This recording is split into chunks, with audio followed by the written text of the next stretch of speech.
What if you could play a Studio Ghibli movie on your PS5? From whimsical forests to heart-tugging stories, these games capture that same magic, the wonder, the warmth, and the beauty Ghibli fans love. Today, we're counting down 12 PS5 games that feel like a Studio Ghibli world. Let's dive in. Number 12. Concrete Genie. We kick off with Concrete Genie, a game that feels like a Studio Ghibli parable about the power of art, kindness, and imagination. You play as Ash, a bullied kid in the abandoned town of Denska. Everything looks gray and lifeless, until Ash discovers a magical paintbrush that brings his drawings to life. Suddenly, the walls light up with glowing murals, and your creations, called genies, spring from the walls to help you solve puzzles and fight back against the darkness. Critics loved how it merges playful creativity with a deeper emotional core. Screen Rant described it as balancing a cute aesthetic with surprisingly meaningful storytelling, just like a Studio Ghibli movie.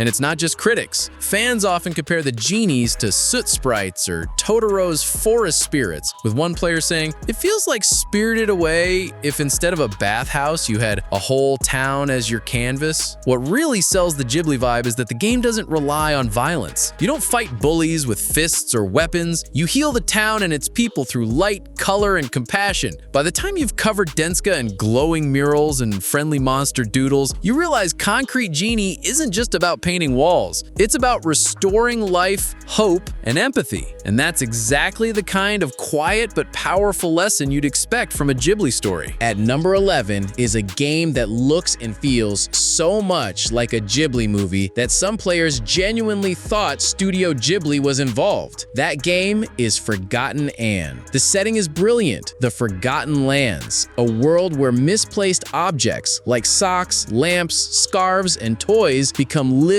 beings called Forgotlings. And in true Ghibli style, these objects have personalities, dreams, and fears. You step into the shoes of Anne, a young enforcer trying to keep order during a rebellion. But as the story unfolds, you start questioning whether you're really on the right side. The comparisons to Miyazaki are everywhere. Polygon highlighted the art direction, saying its hand-drawn 2D animation is on par with classic anime, drawing clear inspiration from Studio Ghibli's works. And players on forums describe it as Spirited Away meets Les Miserables, whimsical talking objects on the surface, but underneath, a story about power, rebellion, and compassion. The real magic is how it blends innocence with moral complexity, just like Ghibli films do. On one hand, you're chatting with quirky Forgotlings, like a snarky old lamp or a scatterbrained teddy bear, which feels lighthearted and fun. But then, the game forces you into tough moral choices. Do you enforce the rules with cold authority? Or do you show empathy and let compassion guide you? Those gray areas are where Forgotten Anne shines, and they're what give it that unmistakable Ghibli DNA. At around 6 to 7 hours long, it plays out almost exactly like watching a beautifully directed animated film. By the time the credits roll, you'll feel like you've just experienced a lost Studio Ghibli classic. Only this time, you were the one guiding the heroine through her journey. At number 10, we have Tchia, a vibrant open-world adventure that feels like if Kiki's Delivery Service and Ponyo were reimagined as a PS5 game. Inspired by the culture and landscapes of New Caledonia, Tchia puts you in the role of a young island girl on a quest to rescue her father. But instead of gritty combat, your journey is full of joy, discovery, and magic. You'll climb palm trees, glide across cliffs, and sail across turquoise seas that look like they've been painted in watercolors. Critics praised its sense of place, with Eurogamer noting that Tchia captures its setting in a way that recalls Ghibli's gift for infusing films with cultural soul. The developers themselves said their goal was to do what Miyazaki does with Japan, to bottle the essence of New Caledonia and make it shine in a fantastical way. But what really gives it that Ghibli spirit is Tchia's unique power, soul jumping. At any moment, you can leap into an animal or an object, soar like a bird, swim like a dolphin, or even roll around as a coconut. Fans online often compared it to Totoro's playful magic or Spirited Away's surreal transformations, calling it the most whimsical mechanic in modern gaming. And then there's the music, traditional songs performed by local musicians that create moments of warmth and togetherness. Just like in a Ghibli film, you don't just watch a culture, you feel it. Tchia is more than a game. It's a love letter to a place, a culture, and a way of life. And much like a Ghibli movie, it leaves you with a smile, a tear, and a little longing to visit that world yourself. Number 9,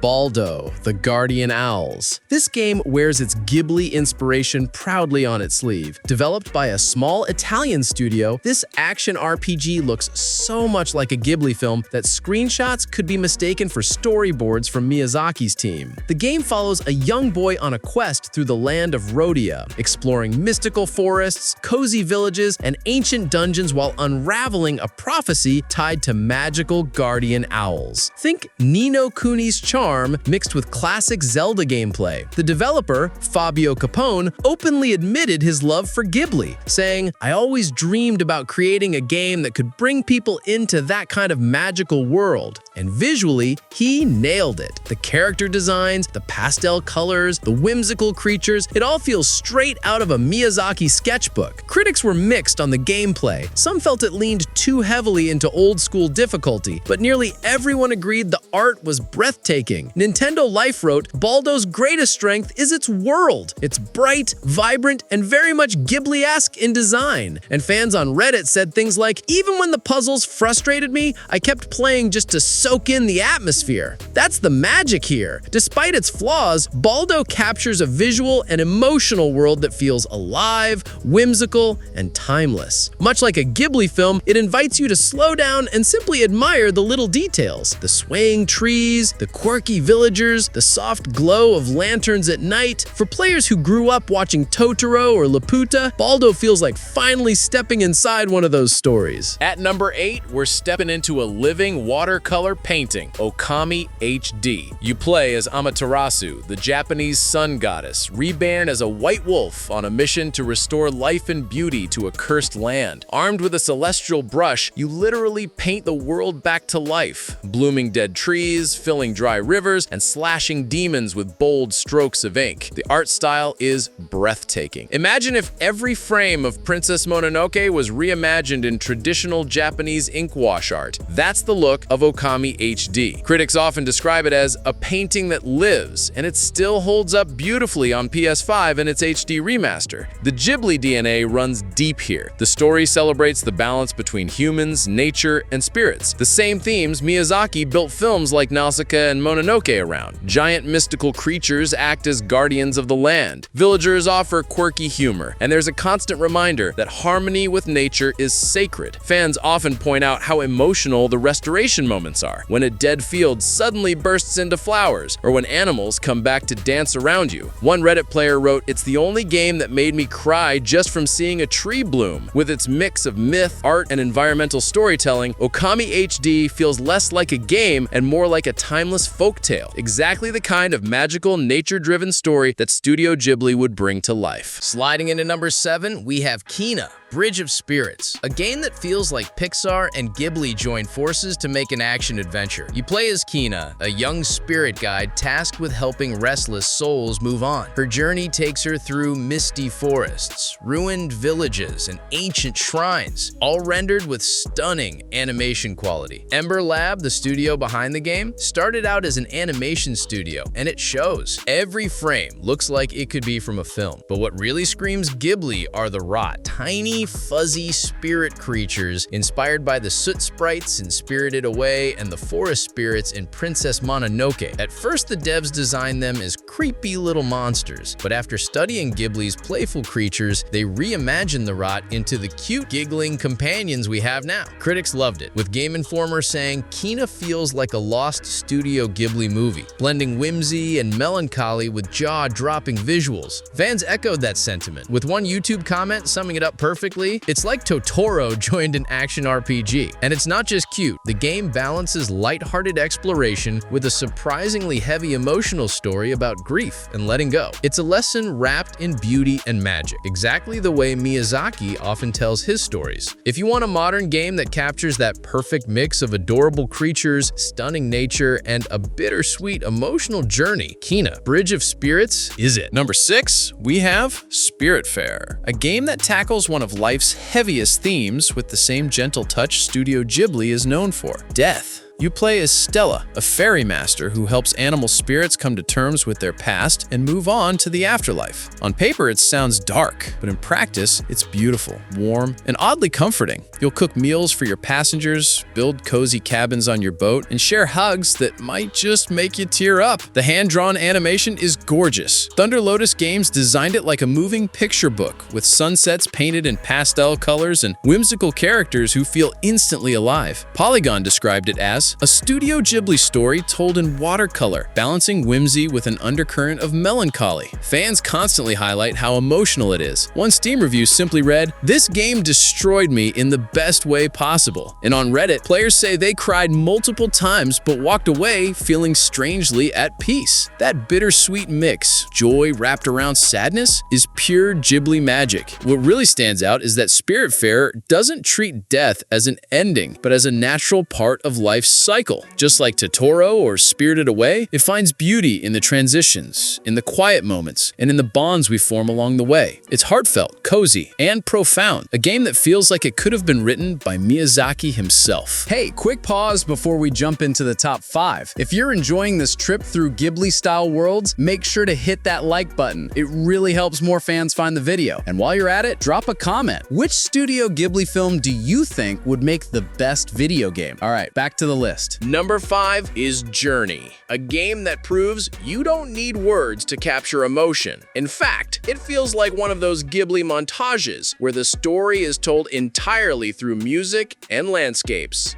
You play as a robed traveler crossing endless deserts and ancient ruins toward a distant glowing mountain. There's no dialogue, no narration, just your footsteps in the sand, the wind howling, and Austin Wintory's breathtaking score carrying you forward. The visuals are unforgettable. Sunlight reflecting off rolling dunes, your scarf fluttering as you surf down golden hills, or the quiet awe of exploring vast underground caverns. Kotaku described it as a mournful, beautiful, playful, and sad experience all at once. Fans still talk about the emotional impact. Many say they cried during the final ascent, not because of a cutscene or dialogue, but because of the journey itself. One player wrote, "I don't know why I cried, but it felt like my soul went somewhere." That's the exact kind of indescribable feeling a Ghibli movie leaves behind. And here's the twist. Sometimes you'll meet another anonymous traveler. No usernames, no voice chat, just a stranger who might chirp, guide you, or simply walk beside you. That fleeting bond, that silent companionship feels like magic. Journey is short, but like the best Ghibli films, it lingers with you long after the credits. It's a silent poem, a visual meditation, and a reminder that beauty doesn't always need words. Number 4, we have Hoa, a game that feels like stepping into a hand-painted storybook, one that could sit right alongside My Neighbor Totoro or Kiki's Delivery Service. You play as Hoa, a tiny fairy returning to her enchanted homeland. The first thing you notice is the art. Every frame looks like a watercolor painting in motion. Forests sway with life. Snails wear little leafy hats and butterflies carry you gently through the air. It's so serene that some players joked, "This is the most relaxing Ghibli short Miyazaki never made." Critics picked up on the inspiration too. PC Gamer called it a moving painting clearly influenced by Studio Ghibli's lush backgrounds and childlike wonder. And the devs themselves admitted they wanted every frame to have that Totoro effect, that feeling where you could freeze any moment and want to live inside it. What sets Hoa apart is its pacing. There are no enemies to kill, no timers pushing you forward. Instead, it invites you to linger, to just be in the world. The developer said, "We didn't want death in this game. We wanted joy, curiosity, and beauty." That philosophy is pure Miyazaki, finding magic in small moments, in the hum of nature, in the quiet smiles of gentle creatures. Fans describe it as short but unforgettable, a soothing 2-hour escape that feels like therapy. Like the more tranquil side of Ghibli's catalog, Hoa is proof that sometimes the most powerful adventures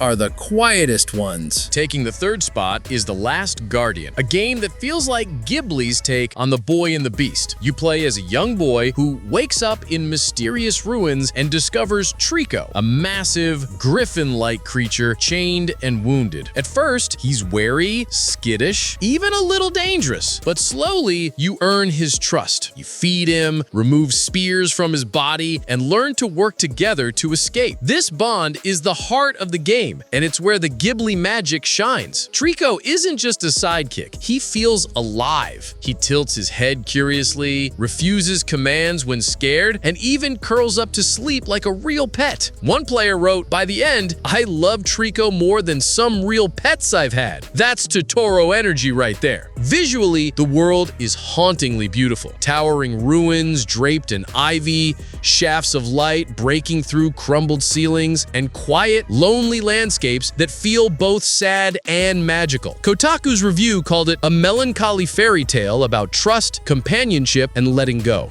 And many fans compared it to Miyazaki's Princess Mononoke, a boy navigating ruins in nature with the help of a mystical beast. What makes The Last Guardian so powerful is its emotional payoff. By the final act, your bond with Trico feels unbreakable. And when the game asks you to face the reality of that bond, it hits just as hard as the ending of a Ghibli film. It's not perfect, the controls can be clumsy, but the heart of this game is undeniable. The Last Guardian is one of the closest things gaming has to a playable Ghibli story about friendship, trust, and the bittersweet beauty of letting go. At number 2, we return to the world most directly inspired by Studio Ghibli, Nano Kuni 2: Revenant Kingdom. This time you play as Evan, a young boy king who sets out to build a new kingdom after being betrayed and overthrown. It's a classic Ghibli setup, a child forced into impossible responsibility, finding courage through friendship, and dreaming of a world built on peace. Even though Studio Ghibli wasn't officially involved this time, Level 5 kept the magic alive. They brought back Joe Hisaishi for the music, and several former Ghibli artists helped shape the visuals. The result is a game that still looks and sounds like a playable Miyazaki film. Critics praised its gorgeous anime style and imaginative world-building, GameSpot, and fans often say it gives them the same feelings as Howl's Moving House. Whimsical on the surface, but with deeper political undertones. The world is breathtaking, rolling green hills, cozy villages, towering airships, and forests alive with color. And then there are the Higgledies, tiny, mischievous creatures who help in battle. They're cute, weird, and endlessly charming. Very much the kind of oddball spirits you'd expect to see scurrying around a Ghibli landscape. Players often describe it as a game that made them smile the entire way through. One fan on Reddit summed it up: "It's not perfect, but no other RPG made me feel this much happiness since Spirited Away." Between its heartfelt story, enchanting world, and a soundtrack worthy of a cinema release, Nano Kuni 2 captures the spirit of Ghibli, proving that even without the studio's direct hand, the magic lives on. And at number 1, it could only be Ni no Kuni: Wrath of the White Witch, the game that isn't just inspired by Studio Ghibli, it is Studio Ghibli. This JRPG was created in collaboration with Ghibli itself. The studio animated the cutscenes, designed characters, and even brought in Joe Hisaishi to compose the score. The result? A game that feels indistinguishable from watching a Miyazaki masterpiece. You play as Oliver, a boy who sets out to save his mother by traveling to a parallel magical world. Along the way, you befriend fantastical creatures, battle corrupted enemies, and experience moments of heartbreak and joy in equal measure. Critics raved at launch, calling it a playable Ghibli movie, IGN, and fans agree. To this day, people say it's the closest gaming has ever come to capturing the studio's spirit. From the whimsical humor of your sidekick Mr. Drippy to the sweeping story of innocence versus darkness, it hits every note you'd expect from a Ghibli epic. What makes it number 1 is that Wrath of the White Witch doesn't just mimic the Ghibli style, it embodies the heart of it. Love, loss, courage, and the resilience of a child's hope, all told through breathtaking animation and a score that soars. If you've ever wished wished you could step inside a Ghibli film, this is the definitive experience. Ni no Kuni, Wrath of the White Witch isn't just a game that feels like Ghibli, it is Ghibli. And that makes it the crown jewel of this list. And there you have it, 12 PS5 games that capture the magic of a Studio Ghibli movie. From heartfelt adventures like Spiritfarer to the literal Ghibli masterpiece of Ni no Kuni, these games prove that Miyazaki's spirit lives on in gaming. Now I want to hear from you. Which of these worlds would you love to explore most? Or did we miss a game that deserves a spot on this list? Let us know in the comments. If you enjoyed this video, don't forget to leave a like, subscribe for more anime-inspired game lists, and share this with a friend who loves Ghibli as much as you do. Thanks for watching, stay enchanted, and I'll see you in the next video.